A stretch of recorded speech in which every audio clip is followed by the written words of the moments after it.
Hola! Are we in?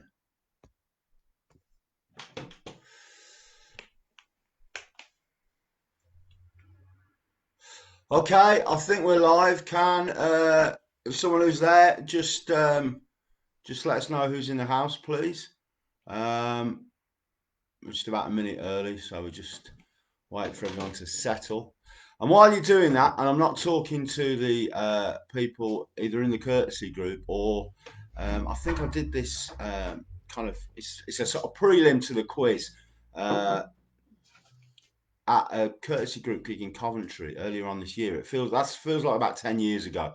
So I'm not addressing Ian Wollaston or Austin Kendrick or any of the courtesy group because they'll know the answer to this. But just while people are settling, okay, I want you to try and unpick this bit of Cockney rhyming slang, okay, and it's have a pipe at the ice cream on your daily, okay. Have a pipe at the ice cream on your daily. So kind of decode that if you can. And bear in mind that with each of those words underlined in red, pipe, ice cream, and daily, you've got to kind of jump through two hoops. So you're not just looking for a rhyme for each of them. You're looking in the first place for something associated with those three underlined things, and then you're going to rhyme with that. Okay, so I'm going to leave you with that one. If you've got any ideas, punch it in. If not, we'll come back to that later. Hiya, Jeff. Hiya, Ian. Hello, Peter. Hiya, Bobby. Hiya, Saj. Victoria's just walked in. Right, we're ready Ian. to. Hello, Ian. Hello, Cabaret Spiel Room. Saj, that is. Okay, we're going to kick it off today. I've got a bulging long set list. This is very definitely the proverbial cupboard packed to the rafters to such an extent that when you open the door, everything falls on top of you. So I've even scheduled this to run a bit later, which it might do. Raymond Chandler is going to open up, and this is from The High Window, which was the first novel.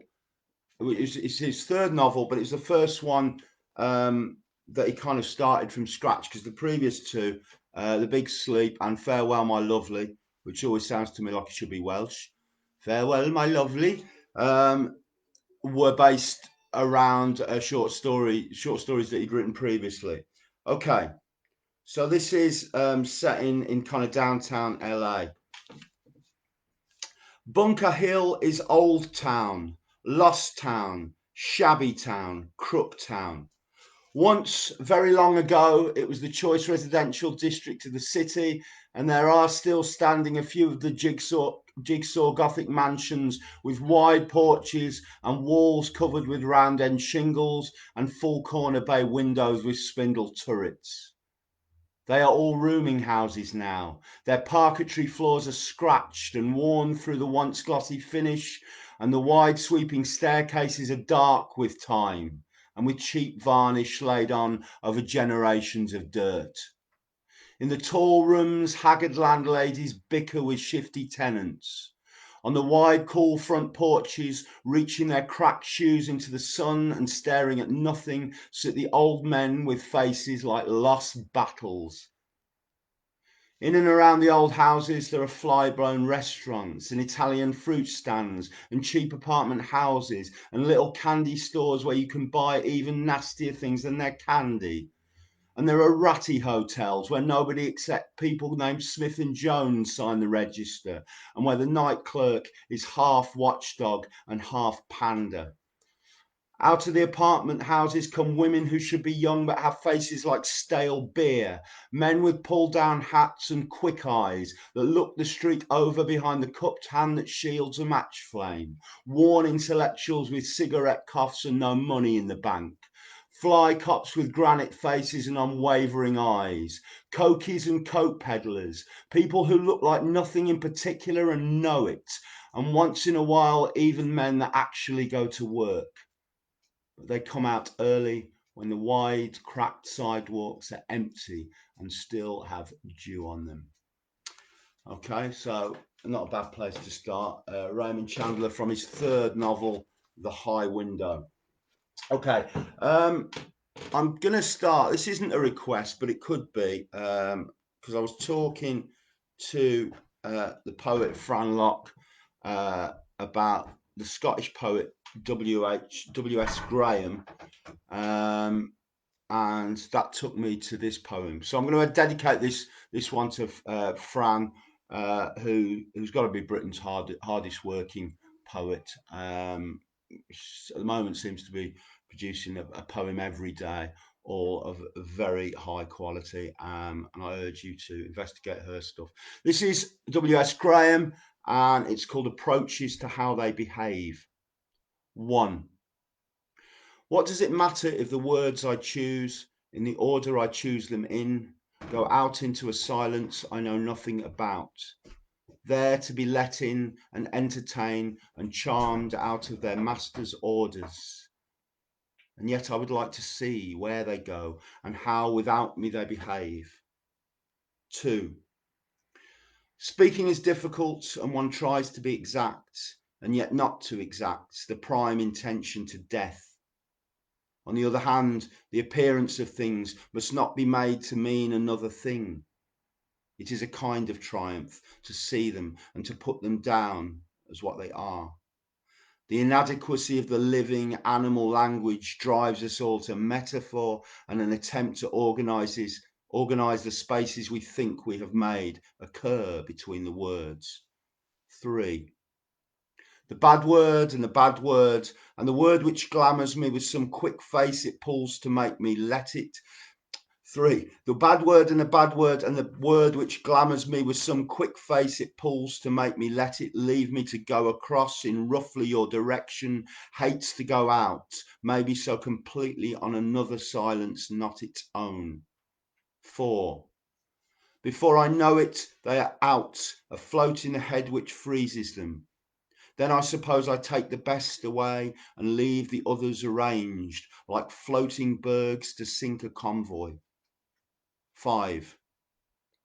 One word says to its mate, "Oh, I do not think we go together. Are we doing any good here? Why do we find ourselves put down?"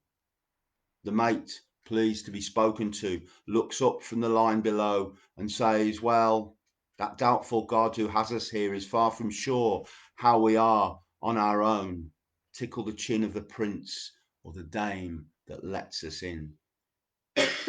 6. Hold on. 6. That's what happens when someone rings you when you're trying to read out this stuff. 6. The dark companion is a star, very present like a dark poem, far and unreadable, just out at the edge of this poem, floating. It is not more or less a dark companion poem to the poem. 7. Language is expensive if we want to strut, busked out, showing our best on silence. Good morning. That is a bonny doing of verbs you wear with a celandine, catching the same sun as mine. You wear your dress like a prince, but a country's prince beyond my ken. Through the chinks in your lyric coat, my ear catches a royal glimpse of fuzz flesh, unworded body. Was there something you wanted me to say? I myself dress up in what I can afford on the Broadway. Underneath my overcoat of the Times slang, I am fashionable enough, wearing the grave clothes of my generous masters. 8. And what are you supposed to say? I asked a new word, but it kept mum. I had secretly admired always what I thought it was here for, but I was wrong when I looked it up between the painted boards. It said something it was never very likely I could fit into a poem in my life. 9. The good word said, I am not pressed for time. I have all the foxglove day and all my users' days to give you my attention. Shines the red fox in the digitalis grove. Choose me, choose me. Guess which word I am here calling myself the best. If you can't fit me in to lying down here among the foxglove towers of the moment, say I am yours the more you use me. Tomorrow, same place, same time, give me a ring. 10. Backward, the poem's just as good. We human angels, as we read back as we gobble the words up, allowing the poem to represent a recognisable landscape, sprouting green up or letting green with all its weight of love hang to gravity's sweet affection. Ars versa, it is the same object, even although the last word seems to have sung first, or the breakfast lark sings up from the bottom of the sea. 11. The poem is not a string of knots, tied for a meaning of another time and country, unreadable, found by chance. The poem is not a henge or Easter Island emerged long nose, or a tally used by early unknown peoples. The words we breathe and puff are our utensils down the dream into the manhole. Replace the cover. 12. The words are mine. The thoughts are all yours as they occur behind the bat of your vast, unseen eyes. These words are as you see them put down on the dead still page. They have no ability above their station. Their station on silence is exact. What you do with them is nobody's business. 13. Running across the language lightly this morning in the hanging Dover whistling light from the window, I was tricked and caught into the whole formal scheme which art is. I had only meant to enjoy dallying between the imaginary and imaginary's opposite with a thought or two up my sleeve. 14. Is the word? Yes, yes. But I hear a sound without words from another person I can't see at my elbow. A side to be proud of. You, me. 15. Having to construct the silence first to speak out on, I realise the silence even itself floats at my earside with a character I have not met before. Hello, hello, I shout, but that silence floats steady, will not be marked by an offhand shout. For some reason, it refuses to be broken now. But why I thought, but for some reason, it refuses to be broken now by what I thought was worth saying. If I wait a while, if I look out at the heavy, greedy rooks on the wall, it will disperse. Now I construct a new silence I hope to break. Beautiful. It's thanks for sticking with that one. It's quite it's worth looking at on the page as well as hearing. Have you got the book to show it? There's a lot there, so I'll post up the link. No, I haven't got the book because I'm reading it from this. So, Victoria, did you want to? Yes, for the competition again today. Hello, everyone. This time a little bit harder. I don't know, maybe out there might be someone who actually can get this one. But this is an extract from a book. Well, I didn't get this, did I? No, you didn't. So I'm just going to read a wee bit of it, and this is for the competition. So anyone out there who can guess, first of all, the name of the book and the writer. The name of the book and the writer. Okay. But this morning was different, disturbingly, because my mistress. Sorry, start again. But this morning was different, disturbingly, because mysteriously different. No wheel rumbled, no buses roared, no sound of a car of any kind, in fact, was to be heard. No brakes, no horns, not even the clopping of the few rare horses that still occasionally passed. Nor, as there should be at such an hour, the composite tramp of work-bound feet. The more I listened, the queerer it seemed, and the less I cared for it. In what I reckoned to be 10 minutes of careful listening, I heard 5 steps of shuffling, hesitating footsteps, 3 voices bawling unintelligibly in the distance, and the hysterical sobs of a woman. There was not the cooing of a pigeon, nor the chip of a sparrow. Nothing but the humming of wires in the wind. A nasty, empty feeling began to crawl up inside me. It was the same sensation I used to have sometimes as a child when I got to fancying that horrors were lurking in the shadowy corners of the bedroom. When I then put a foot out for fear that something should reach out under the bed and grab my ankle, then even reach for the switch lest the movement should cause something to leap at me. I had to fight down the feeling, just as I had to when I was a kid in the dark. And it was not easier. It's surprising how much you don't grow out of when it comes to the test. The elemental fears were still marching along with me, waiting their chance, and pretty nearly getting it, just because my eyes were bandaged and the traffic had stopped. When I had pulled myself together a bit, I tried the reasonable approach. Why does traffic stop? Well, usually because the road is closed for repairs. Perfectly simple. Any time now, they'd be along with a pneumatic drill and another touch of oral variety for the long suffering patients. But the trouble with the reasonable line was that it went further. It pointed out that there was not even the distant hum of traffic, nor the whistle of a train, nor the hoot of a tugboat. Just nothing. Until the clocks began chiming 8:15. Okay, thank you. I didn't introduce you properly, did I, Victoria? So Victoria is our self-styled kind of invisible Hispanic expert. No, not Or at all. I haven't consultant, done any Spanish consultant, and quiz master, Okay. quiz mistress, Yes. whatever. Okay, so we've got 2 quizzes running. You want to know what The name book? of the book and the author. Okay, so the title of the book and the author, and then the other quiz, the kind of prelim thing, was unpicking this. So have a pipe at the ice cream on your daily. Okay, and that was said.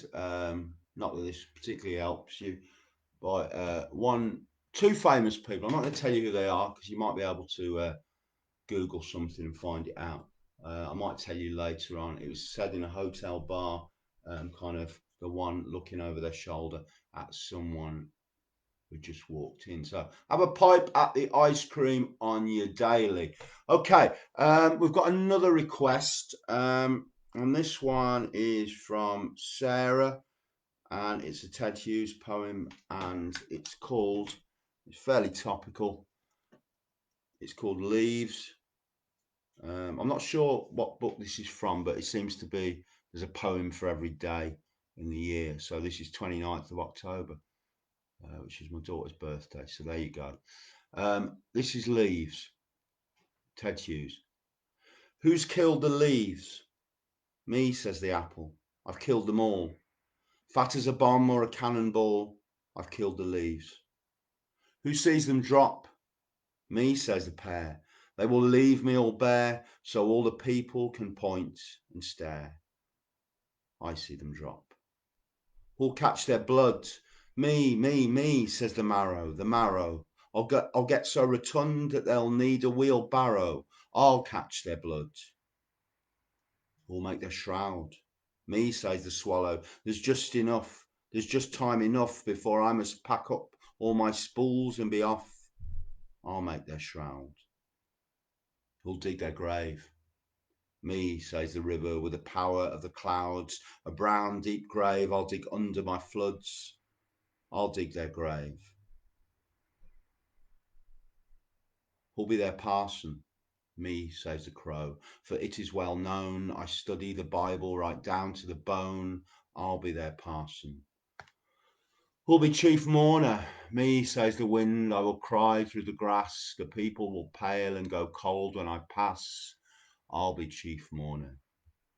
Who'll carry the coffin? Me, says the sunset. The whole world will weep to see me lower it into the deep. I'll carry the coffin. Who'll sing a psalm? Me, says the tractor with my gear grinding glottal. I'll plough up the stubble and sing through my throttle. I'll sing the psalm. Who'll toll the bell? Me, says the robin. My song in October will tell the still gardens the leaves are over. I'll toll the bell. That's Leaves by Ted Hughes. Okay. You were funny because you didn't like Ted Hughes at the beginning. I remember when, I mean, he's not a fashionable poet to like. Why have you suddenly I don't Prone know. to I mean, writing. I suppose it's a bit childish, but you kind of always felt there was a sort of it was a bit like Sex Pistols versus the Clash. It was kind of Sylvia Plath versus Ted Hughes. So I'm linking Sylvia Plath with the Pistols, who are obviously a much better group than the Clash. But I've kind of come around to appreciating Ted Hughes, and to be fair, he's obviously a great poet, and he did kind of, I suppose, receive a really bad press um, because of the way that things spun out.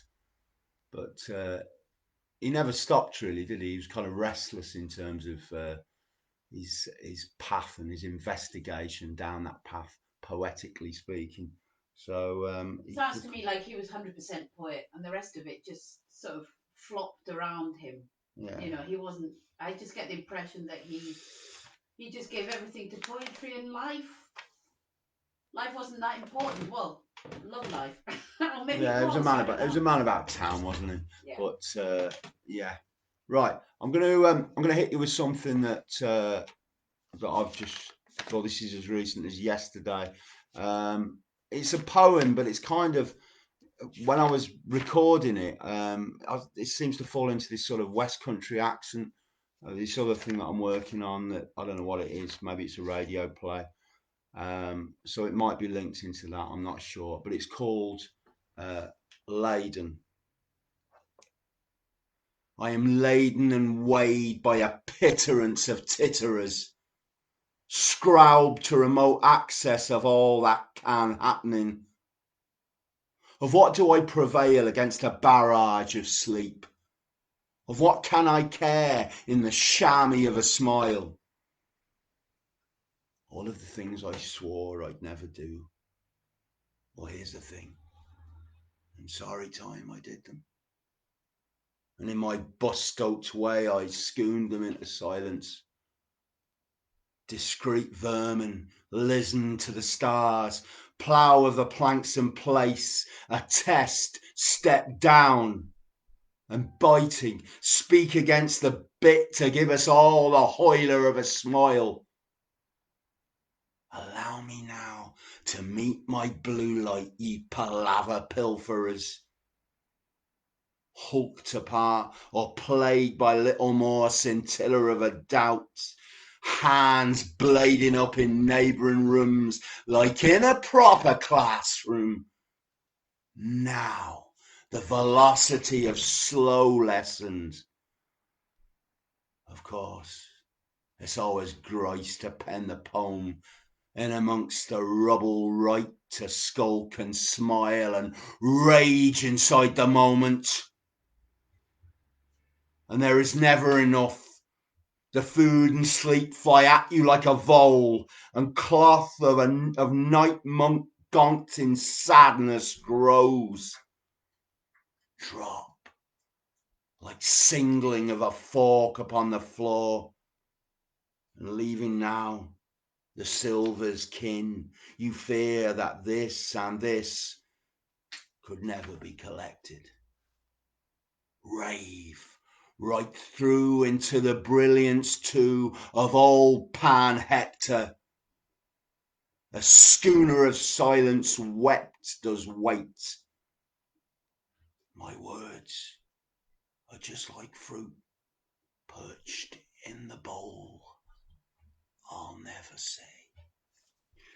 Okay, so that's called Laden, and that's bang up to date. What I'm doing. When did you write that poem? Yesterday, last night. Okay, have we got any answers for the quiz, Victoria? Yes, we have. Very quickly, that.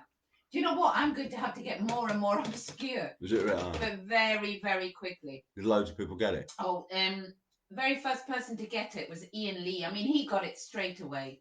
And then Stanley Parker Locke, but it was Ian Lee. So the winner is, congratulations, Ian Lee. He got it was the day of the Triffids and Windham. So he was right. Okay. Well, here's a book if you want to show it. Okay, there it is. Great book. Day of the Triffids. You can't really see that, John Wyndham. Okay, prize. I will be in touch with the. Well, I'll talk about the prizes later on when anyone has guessed it. Has anyone got any guesses for this? Have a pipe at the ice cream on your daily. Shall I put them out of their misery and give them the first bit of that? Wait, I want to know whether or not they've got it. Okay. Victoria's busy eating a banana. Sorry, so she's yeah, not I've got it. Okay, should we come back to that? Yes, please. Okay, well done, Ian, and yeah, Fran, well done as well because you were not far off. Right, we're moving into the next poet that I'm going to feature, who is Bobby Parker. Before I give you some of his stuff, I'm going to give you an Anne Sexton poem, which I was going to do anyway, but I know that Bobby's a big fan of Anne's stuff. So this is from a book called Contemporary American Poetry, except it's not contemporary, as you can see. I don't know when this was published, probably 1970s or 1962. Okay, and this is Lament by Anne Sexton. So this is for Bobby. Someone is dead. Even the trees know it. Those poor old dancers who come on lewdly, all pea green scarves and spine pole. I think I could have stopped it if I'd been as firm as a nurse, or noticed the neck of the driver as he cheated the crosstown lights, or later in the evening, if I'd held my napkin over my mouth. I think I could, if I'd been different, or wise, or calm, I think I could have charmed the table, the stained dish, or the hand of the dealer. But it's done. It's all used up. There's no doubt about the trees spreading their thin feet into the dry grass. A Canada goose rides up, spread out like a grey suede shirt, honking his nose into the March wind. In the entryway, a cat breathes calmly into her watery blue fur. The supper dishes are over, and the sun, unaccustomed to anything else, goes all the way down. Okay, I'm not going to give you Anne Sexton's biog because there's plenty out there on her, and I think there's various documentaries you can watch about her life. But I urge you to investigate this. I don't know the answer to that one, the one that you gave. Oh, this one. Can you just show me it so it give me a do you want clue? to? Because there's some people that Okay, say read me out what people have. I don't know got. because I need the answer first of all to the actual competition of that one. I'm gonna have to write it down for you in a minute. Yeah, so, could you just write it on a piece of paper? Yeah, right. We're very professional here. Oh yeah, everything has been completely choreographed. Can you give me a pen, Victoria? Find me a pen. Yes. In fact, we'll come back to that. No, we don't need write to. It down, and then I can sort of... Okay, so have a pipe. Do you want to show that again? At the ice cream. Okay, so I'm only interested in answers that are close, so don't read it out. But is it the writer or what's this? No, that's this. Yeah, I know, but I want to know who. That's the meaning. For the answer. Ah, right. Yeah, it's the meaning. It's the meaning I want from it. It's not who said it. Okay. Right, okay.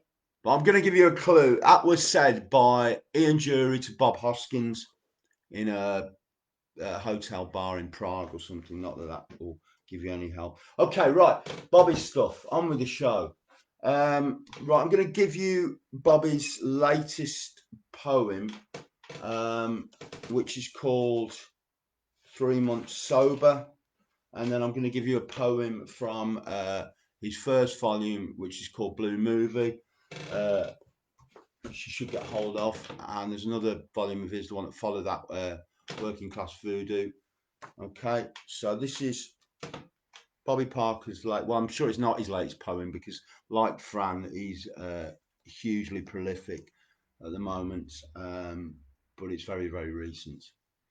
3 months sober, and it's almost Halloween. Bobby Parker. The guy next door thinks he's such a hero for being lonely. When a frightened woman screams for help on our street, He says it's silly what people do to get attention. Sometimes I kneel with them in the road and they tell me what hurts as his face floats against the dark glass like a hungry fish. The last one said she used to be a nun. She was sitting under spectral halogen street lights, surrounded by torn bags full of clothes, spilling out like swollen tongues. When the guy next door came out to check on us, she waved at him and said, "You must be a very nice man." He just folded his arms, sniffing the wind for booze. I remember that spreading pool of piss, how it looked as if the ground was opening up beneath her, but somehow I managed to make her laugh. After the ambulance took her away, my neighbour said, "Helping people like that is the worst thing you can do, because they always come back begging to be your friend." He doesn't know that I have been that woman, that I could be that woman for him, or he could be that woman for me. You can tell he's got money because his garden is stunning with a white dog and fairy lights and spinning metal sculptures. The way he has utilised such limited space kills me every time. I go to my daughter's bedroom window and stare straight down.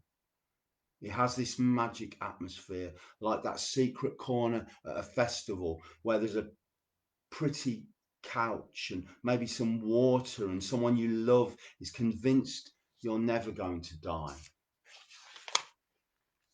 Looking at my neighbour's garden makes me want to get fucked up in the best possible way. It makes me want to never have been so fucked up in the first place. He thinks he's such a hero, keeping his shit to himself. His name is also Bob. It's weird. I hate being called Bob. But when I talk to myself, I say, "Fucking hell, Bob." Of course, they come back. They are supposed to come back.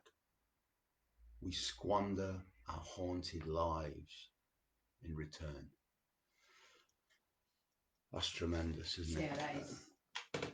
Okay, so let's hear a poem from Bobby's first volume, or his first full collection, and this is called Jellyfish. This is from Blue Movie, published by Nine Arches Press, page 57. Jellyfish. There's no doubt she thinks he's lost at sea. A smudge of blood on her glasses. She looks healthy. She wishes he looked healthy. Her weird stare drifts across his sick face, the shadow of a murder weapon they called love. Her new boyfriend is a taxi driver. He is a quiet man with at least one tooth missing, so obviously he's a paedophile. When their little girl says the new boyfriend's name, her father's fingertips go numb. He has visions of the taxi driver's dismembered corpse, scattered on a grey beach full of baby jellyfish, broken phones, the nights he dies without her. They share a joint in his parents' garden, negotiating a future that bites too hard. Her saliva moist on the roach, he takes the spliff, inhales, wonders if this is the last time her spit will touch his lips. The word divorce is sharp. Sound of sirens, fire alarms, flying saucers shining through a nightmare of winter trees.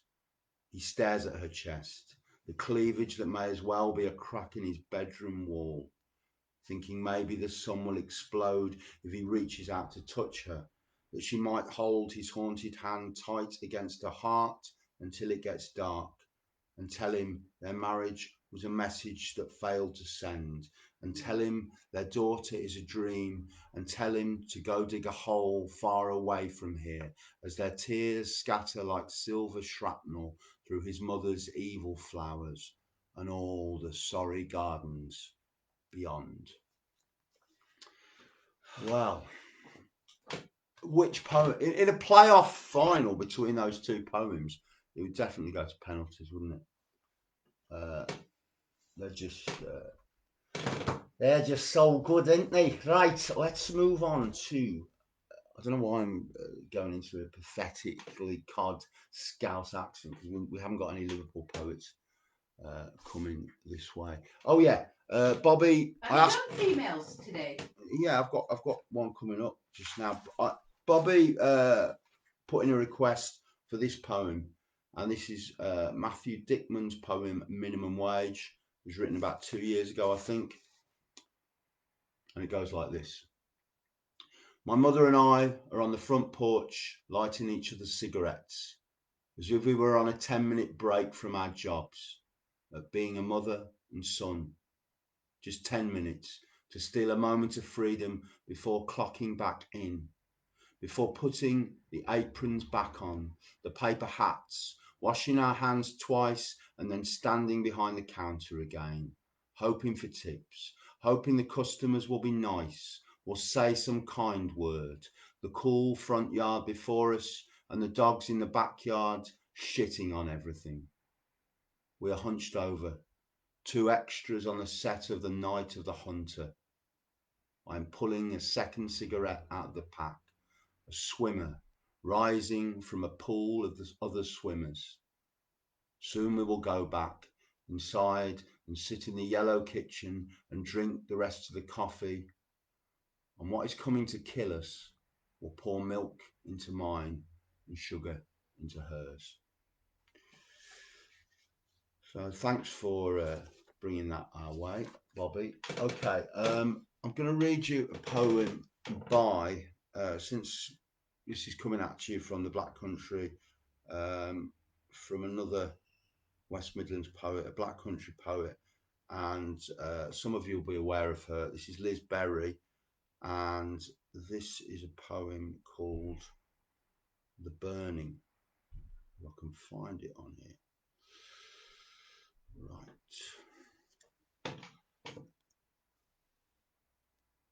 There's loads of Liz's stuff online. There's a poem. There's quite a lot of performances of her reading her own work, and there's a great little film to accompany one poem called Birmingham Roller. There's a lot of kind of dialect words, Black Country dialect words in her poems. This, not so much this one, but yeah, there's tons of stuff to check out. The Burning. It was the hard winter she came. Frozen larks plummeting through the gloam like falling stars, each pail in the yard a slatten's looking glass. Each dusk, the house cobwebbed by creeping frost, my husband slipped like a knife from an oyster, my sons nestled like dormice in their cots. I stood at my black window, and oh, the cold it pressed upon me like a lover, held its hands to my throat, my knees. She came first through the trees, a small glint amongst the poplars, hoarfrost dripping from the velvet nubs of their antlers, leaping fast to a shuddering pillar of flame, her pelvis a cradle of jewel tinder, her ribs white kindling, a holy thing, such furious unblossoming and something profane. I pressed my eye to the glass. The crackling dark saw her heart catch light. Blackbirds flapped frantic from the forks of trees, woke shivering, sweat between my breasts, my tongue in my teeth. Every night then she came, in the stolen hours between caring and dream. The children vanished, the drudging chaos of day put to sleep. I have no words to tell of the shapes she scorched, the frozen lock, the copper key, but that heat lit me raw as a wild love, cracked the ice on my ribs and tossed in a flare. All my life I have been a good woman, compliant, neat, my children's snow boots polished, each snowflake of ash swept clean from my step.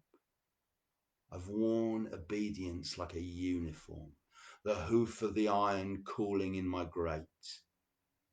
Yet I riled in the witching hour, tongue glittering. My darling, I whispered to my own dry bones, for what do you burn? 3 moons she has been absent. Though I wait at my window, the chill persisting, presaging snow, and my longing rises hopeless as the carp in the pool. I don't know where she is living, or if she lives at all, with women nursing in fevered sheets, or scrubbing floors until their knuckles ignite.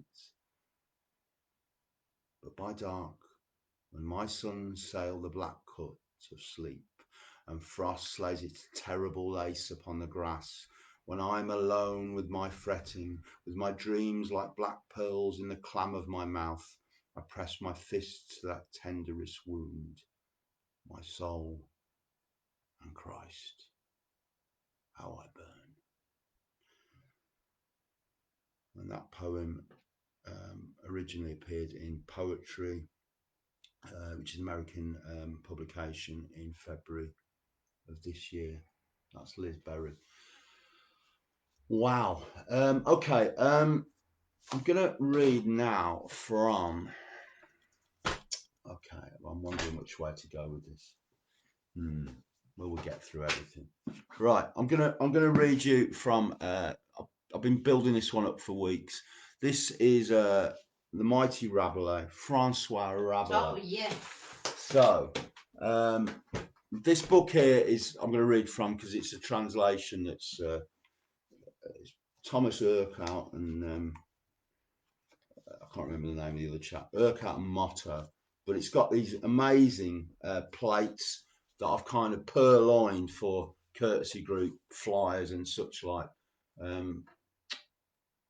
I don't know whether you can see that one there, but the caption for that is something like, and taking up the pilgrim, he ate him very well. Who's the artist? And he's a Glaswegian artist called Frank C. Pape, and you'll see that courtesy bass maestro Dave Cochran sort of purloined one of these. We used it for a courtesy group EP, which was played. It was the first thing that John Peel played, and I mention that because it's the anniversary of his death today. So sorry, God rest his soul. Can you just mention the name of the artist? Frank C. Pape, P-A-P-E. Okay, and sorry, this Frank C. Pape, P-A-P-E.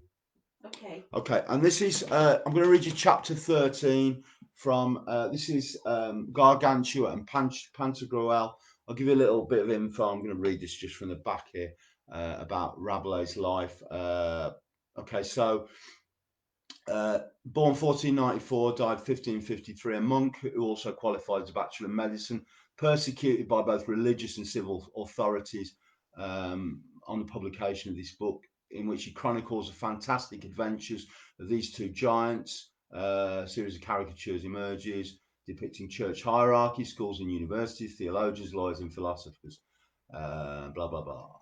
Okay, but this chapter is a discussion on the best way to wipe your arse. Brilliant. And it's called How Gargantua's Wonderful Understanding Became Known to His Father Grangousier by the Intention of a Torture Cool or Wipe Bridge. About the end of the 5th year, Grangousier, returning from the conquest of the Canarians, went by the way to see his son Gargantua.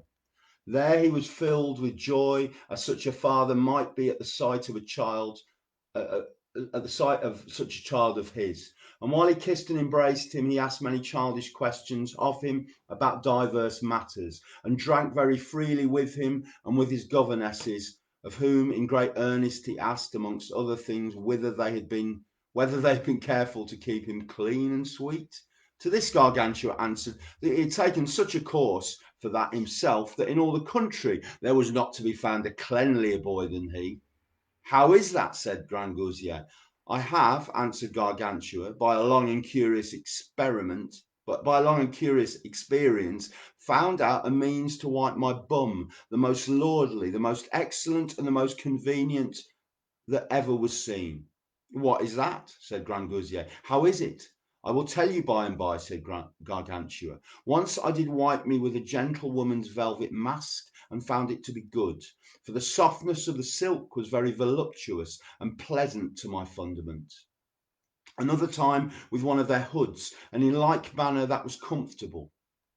At another time with the lady's neckerchief, and after that I wiped me with some earpieces of hers, made of crimson satin, but there was such a number of gold spangles in them, turdy round things, a pox take them, that they fetched away all the skin off my tail with a vengeance. Now I wish St. Anthony's fire burned the bum-gut of the goldsmith that made them, and of her that wore them.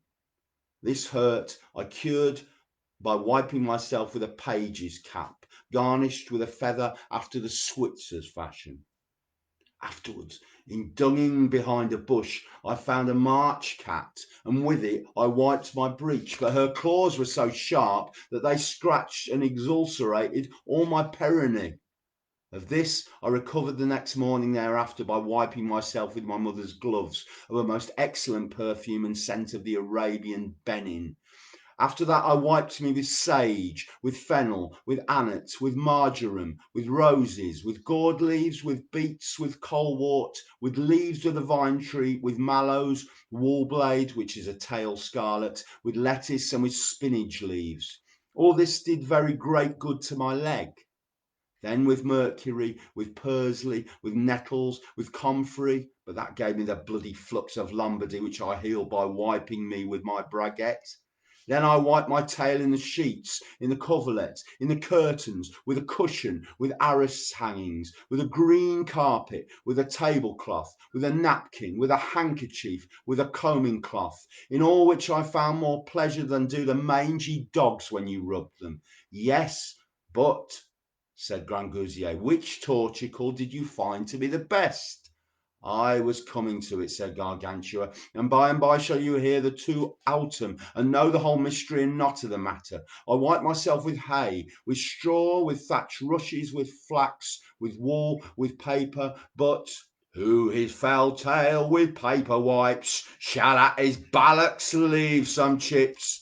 What, said Grangousier, my little rogue? Hast thou been at the pot that thou dost rhyme already? Yes, yes, my lord, the king answered Gargantua. I can rhyme gallantly, and rhyme till I become hoarse with rheum. Hark, what our privy says to the skiters. Shittered, squittered, crackered, turderous, thy bung hath flung some dung on us. Filthered, cackered, stinkered, St. Anthony's fire seize on thy tone. If thy dirty down be, thou do not wipe ere thou be gone.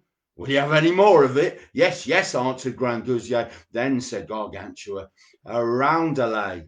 In shitting yesterday, I did know the cess I to my arse did owe. The smell was such came from that slunk that I was with it all bestunk.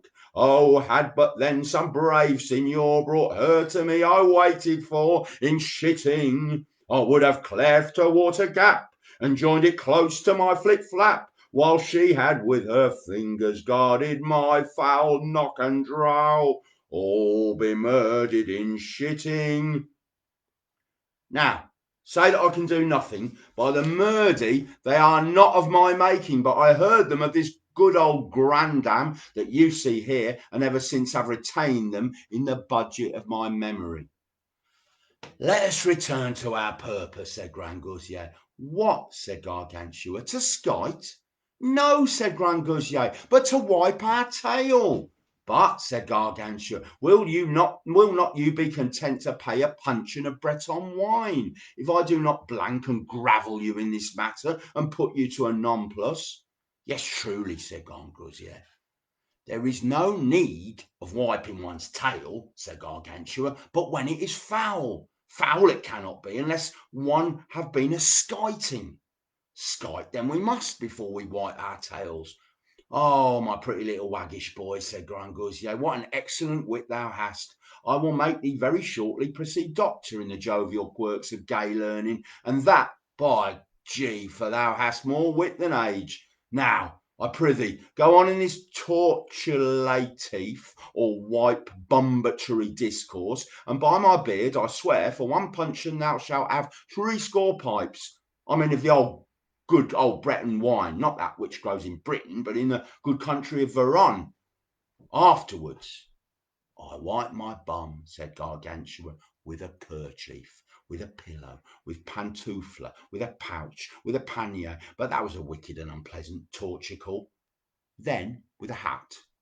Of hats, note that some are shorn and others shaggy, some velveted, others covered with taffeties and others with satin. The best of all these is the shaggy hat, for it makes a very neat abstertion of the fecal matter. Afterwards, I wipe my tail with a hen, with a cock, with a pullet, with a calfskin, with a hare, with a pigeon, with a cormorant, with an attorney's bag, with a montero, with a coif, with a falconer's lure. But to conclude, I say and maintain that of all tortures, arse wisps, bum fodders, tail napkins, bunghole cleansers, and white breeches, there is none in the world comparable to the neck of a goose. That is well downed, if you hold her neck betwixt your legs.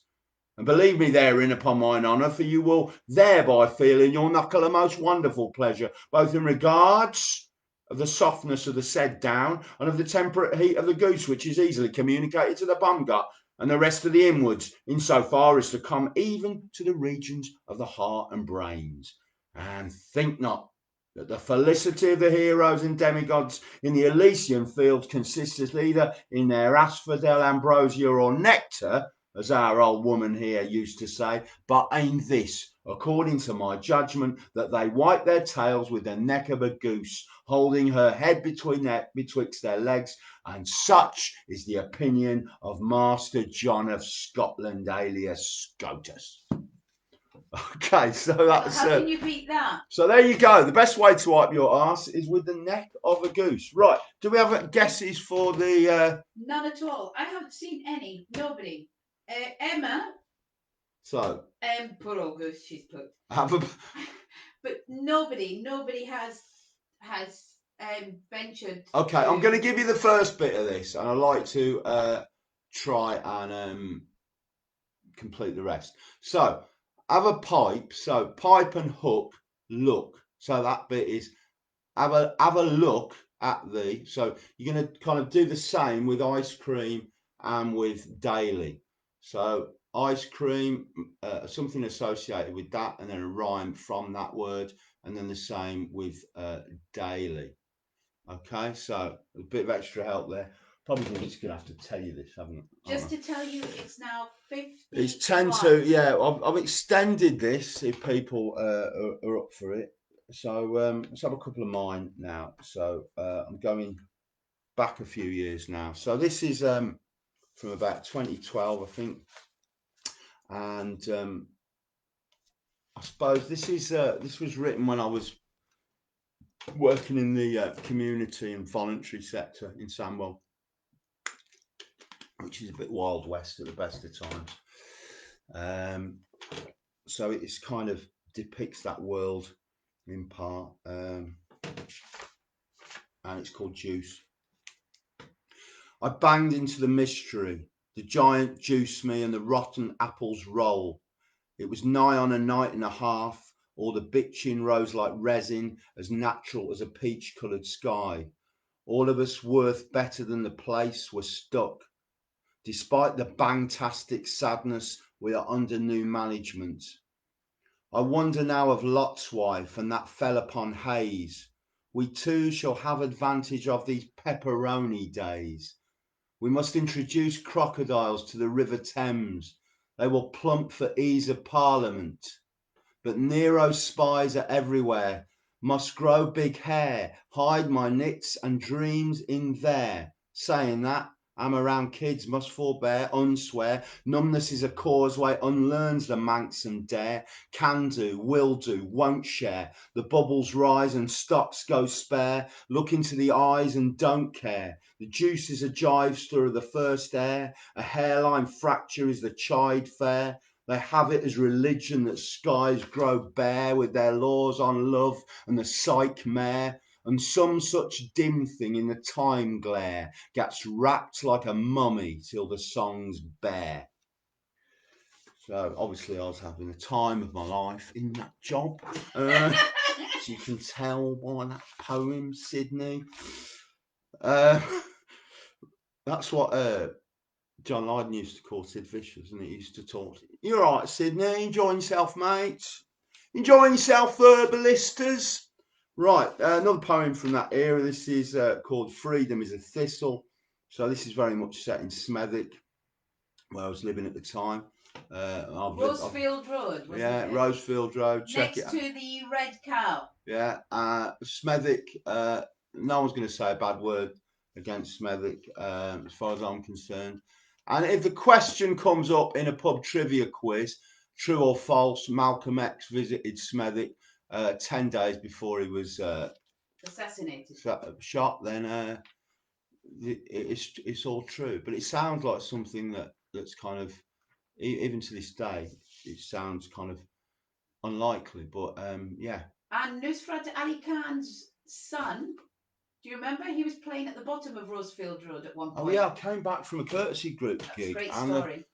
the clock was striking midnight, and I came out and I heard what sounded like Nusrat Fateh Ali Khan, like an actual live performance coming from this house at the bottom of our road. And I kind of hung around and kind of listened to it, and then I went round the next day, and I got talking to the people, and turned around, it was his son who'd been trained by him and was kind of delivering all this fantastic. He'd been trained in that Quali tradition, and yeah, so amazing place. Right, shut up, pal. Right, Freedom is a Thistle. This is the Smethwick era.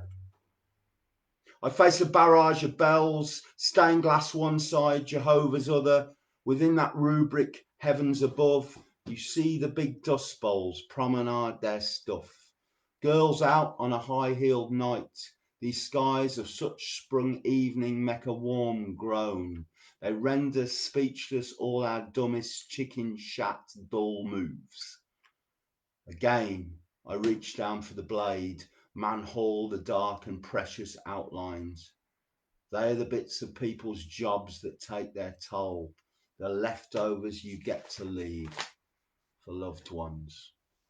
We get their drift, what time and severance does to them and all my bruised malingerers here in Chris's grill room with the cock of the Cape and the God-blessed barbers. There are wigs and wholesale for us all. There are wains and wives and waiting. These are the lives we left unmade as we blind on and make our data limits. Okay. Right, so how are we doing? It's now 53. 53. Okay, we've got a bit of time. Have we got any offers on the... Emma, bless her, she tried. Have a pipe at the ice cream on your daily? She actually put, have a look at the geezer. But she have can't a look get at the rest. Have a look at... Oh, well, Emma's kind of... That's pretty good. That's pretty, yeah. So ice cream, freezer, geezer. Have a pipe and hook look. Ice cream, freezer, geezer. So have a look at the geezer on your... So it's the easiest bit left. So you've got to do the same as Emma's just done with ice cream. So a word associated with daily, and then a rhyme from that, and you've got it. But should we... let's give Emma first dibs on that. She's probably trying to decipher it. Okay. This is again from this contemporary American poetry book, and this is an American poet called James Wright, who doesn't seem to be kind of so well known now, but he was celebrated in his day and seems to have been a bit forgotten. So I'm going to give you two poems by him, and this is the first one. It's called A Gesture by a Lady with an Assumed Name. Letters she left to clutter up the desk, burned in the general gutter when the maid came in to do the room and take the risk of slipping off the necklace round her head. Laundry she left to clutter up the floor, hung to rachitic skeletons of girls who worked the bars or laboured up the stair to crown her blousy ribbons on their curls. Lovers she left to clutter up the town, mourned in the chilly morgue and went away, all but the husband sneaking up and down the stairs of that apartment house all day. What were they looking for? The cold pretence of lamentation offered in a stew? A note? A gift? a shred of evidence to love when there was nothing else to do? Or did they rise to weep for that unheard of love, whose misery cries and does not care, whether or not the madam hears a word, or skinny children watch the trodden stair? Whether or not, how could she love so many, then turn away to die as though for none? I saw the last offer a child a penny to creep outside and see the cops were gone. Again, what's the name of that poet? So that's James Wright, and the poem's A Gesture by a Lady with an Assumed Name. And I'm going to give you one more of his. Do you know anything about him? I think he was from Ohio. There's a little bit about him at the front here, if I can find it. James, yeah. It's from Ohio. He studied under John Crow Ransom and Theodore, I can never say this geezer's name, Rowe, and then Thke. He had been a Kenyan review fellow, lived in Austria on a Fulbright, blah blah blah. Taught at the University of Minnesota. Yeah, that's about all. Collected. I think he died in 1980. I seem to recall. But he's highly celebrated in his day. And this is another poem by him. It's called Saint Judas. When I went out to kill myself, I caught a pack of hoodlums beating up a man. Running to spare his suffering, I forgot my name, my number, how my day began. How soldiers milled around the garden stone and sang amusing songs. How all that day their javelins measured crowds. How I alone bargained the proper coins and slipped away. Banished from heaven, I found this victim beaten, stripped, kneed, and left to cry. Dropping my rope aside, I ran, ignored the uniforms. Then I remembered bread my flesh had eaten, the kiss that ate my flesh. Flayed without hope, I held the man for nothing in my arms. That's James Wright and Saint Judas. Okay, so I think time wise, it's gone. I mean, I don't know. Have you got time for another one? Maybe a short one. Have you got something, Victoria? Have I got something? Yeah, I'm just going to. What I've forgotten to do, and is another request while you're getting that ready. This is more of a kind of curiosity. This one. This is. Hold on. Paul Broom, if he's on there. This is from a book called UNREST-the Rebel Poets Antholgy from 1930, edited by Ralph Cheney and Jack Convoy. And I'm not going to read you any of the poems from there because, to be honest, the introduction's much better than the poems in the anthology, which Paul sent me a kind of a selection of. But I'm just going to read you for the first page of the introduction. Because I just love its energy. This book should be suppressed. Poets at their best are also prophets, ambassadors of the future, destroyers of the present. They impregnate time with their dreams, and what they conceive the future delivers. They feel and express what the age lacks. Poets are rebels. The vital rebellion today is centered in the rise of the proletariat. Poets are the pioneers of consciousness. The greatest expansion of consciousness today is social mindedness, class consciousness. Poets are the affirmers of new values. Proletarian culture is the yay-saying culture today and tomorrow. This book should be suppressed because it is full of mental TNT for blowing up capitalism. Professional writers nowadays are busy peddling dope, or when they are less brazenly on the job as prostitutes singing the swan song of their class, only it usually sounds more like the rusty caw of a sick crow or the cat caw of a mockingbird. The workers must create their own culture as well as their own civilization. They are doing so. This book is largely of the workers, by the workers, and for the workers. There is need for such an anthology. Poetry and the principle of self, as Shelley, arch revolutionist, declared, are the god and mammon of the world. Most anthologies in this age, which glorifies individualism but crushes most individuals, shows poets perpetually dotting their I's and posturing before a mirror instead of holding it up to the cruel face of the age. Most anthologies are compiled in the fused and confusing shadows of the Tower of Ivory and Tower of Babel. Fused and confusing shadows of the Tower of Ivory and the Tower of Babel. It's very much of its time, and I think most of these poems in here were published in the Daily Worker, and yeah, I think I've given you the best there with the intro, and that's called Unrest, the Rebel Poets Anthology from 1930. Victoria, have you got something? Well, just very quickly, I'll do Lorca and the guitar, one of my favourite poems for all the musicians out there. I'm sure there are a few that can play the guitar. Do you want to say anything about it? I'll very quickly just read it in English and then read it in Spanish. I think it probably works that way. Okay. The guitar, the wail of the guitar begins. The goblets of dawn are broken. The wail of the guitar begins. It is useless to hush it, impossible to hush it. It weeps, monotonous, as the water weeps, as wind weeps above the snowfall. Impossible to hush it. It weeps for things far away. Sand of the warm south, pleading for white camellias.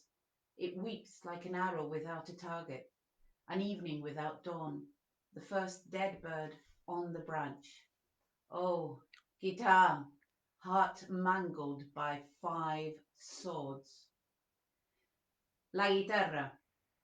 Empieza el llanto de la guitarra. Se rompen las copas de la madrugada. Empieza el llanto de la guitarra. Es inútil callarla. Es imposible callarla. Llora monótona, como llora el agua, como llora el viento sobre la nevada. Es imposible callarla. Llora por cosas lejanas. Arena del sur caliente que pide camelias blancas. Llora flechas sin blanco, la tarde sin mañana y el primer pájaro muerto sobre la rama. Oh, guitarra, corazón malherido por 5 espadas. You can really hear. You can really hear the rhythm in Spanish, even though you don't understand what's going on. You can just, I don't know, it just gets me all the time. I love the ending, heart mangled by 5 swords. 5 swords. What do you think of that as a translation? I don't know. I'm funny about translations. I haven't found a better one, so. Okay. But I think the rhythm itself, you know. Would I be right in thinking? I mean, a lot of these poems were written to be heard, weren't they? Would he have kind of performed that? Yes, he did. He perform, did. Yes, he did. He performed. I don't know about him in New York. I don't think he actually did anything in New York, but yes, he did. Don't forget, he also had a traveling sort of company, a theatre company. He used to go around all the poor villages in Andalusia in the south of Spain and in the rest of Spain performing his plays. So, yeah, he was used to performing. I wish there was a recording of his voice. I don't know if there is. Maybe there is one. But for me... What was it you were telling me the other day about Bunwell? Wasn't it Bunwell was trying to get Lorca to get involved in a film. He wrote to actually act, and I don't know. I think they had an argument or something, but he was actually going to perform. Sadly, he didn't. But anyway, watch this space if you want any more Lorca. But there are other good Spanish-speaking poets apart from Lorca, but I don't know. He's special because he's from my area in Andalusia. That's why. But anyway. Do you want to say goodbye? Yeah, we've got a couple. I'm just wondering, shall I leave this till next week? Yes, that's yes. It's all right. Yes. We've got too much stuff, but I'm okay. So I'll just go out with one of mine. So the winner, Ian, I'll be in touch. You have won a copy of this book, Alma Cogan by Gordon Byrne, which I sort of recommend to all of you. Maybe I'll give you an extract from that next week. But yeah, so I'll be in touch with you, and stick that in the post to you. And can Emma, I also say about the competition? Did Emma get the... Louise also said something about a tail. Have a look at the geezer on your tail. Emma said. Steve Watts was also saying Daily Mail tail. So everybody was trying their hardest. I'll have to have a look at that. I'm kind of, I think you should really say it. I think it's okay. So yeah, well they've got it, haven't they? Have a look at the geezer on your tail. Ian Jury to Bob Hoskins. So have a look at have a pipe at the ice cream on your daily. Pipe and hook. Look, ice cream geezer, ice cream freezer geezer, and Daily Mail tail. Yes. So it was a kind of. I think I'm gonna have to have a look at that and decide who to give it to. I think I'm favouring Emma at the moment because I think you kind of picked the lock there, and the last one's the easiest one. But yeah, we'll ponder on that. Okay, so going out with this one, which is from this little chapbook of mine, Rebel Admin, and this is a poem called, again set in the Black Country. It's called Silent Movie on a Train from Cradley. Breathing hopes of morning light, a separate day appoints. It is new. You take it to one side and try to tell it this is true. I think of Greta, Myrna, Sergei, Buster, all the bad old lags. The heart, unlike a silent movie, pads and roars its empty cage, and every brick and chip there blates and blars a landlocked prospect. Although we cannot see it, a monstrous hand will skein it all in place. Subordinate, part stylish, a dervish moon will reason out its contents and will take us in or out of grace. And are there more than sanctions for this heart's mad, monstrous mile? Experienced so regularly, so reasonably, you start to smile. My eyes are sour mashed still, my head a heap of hurt, my hope a hoop of hokum. I stalk these several waters as they clatter, and soundless then applaud them to a sense, a forge, a reckoning. Okay, so that's anyone who wants to purchase a copy of that, get in touch with me, and we'll be back at the same time next week. Keep coming at us with the requests. So thanks today to Paul, Sarah, and anyone who wants to bring in their own writing, their poems, Bobby and Fran, so just kind of it's good to kind of open it out like that. That's about it. Did you want to say anything, Victoria? No, nothing else. Just be happy, stay happy. I don't know, really. And you becoming that fish on that thing from the 1990s. Don't worry, be happy. Yes, exactly. Yeah, okay. Yes. Right. I'm going to post up all the kind of links to what you've heard today. So thanks for tuning in, sticking with this, and yeah, we'll see you same time next week. Ta-ra. Right, now this is about 5 minutes while I try and actually end this.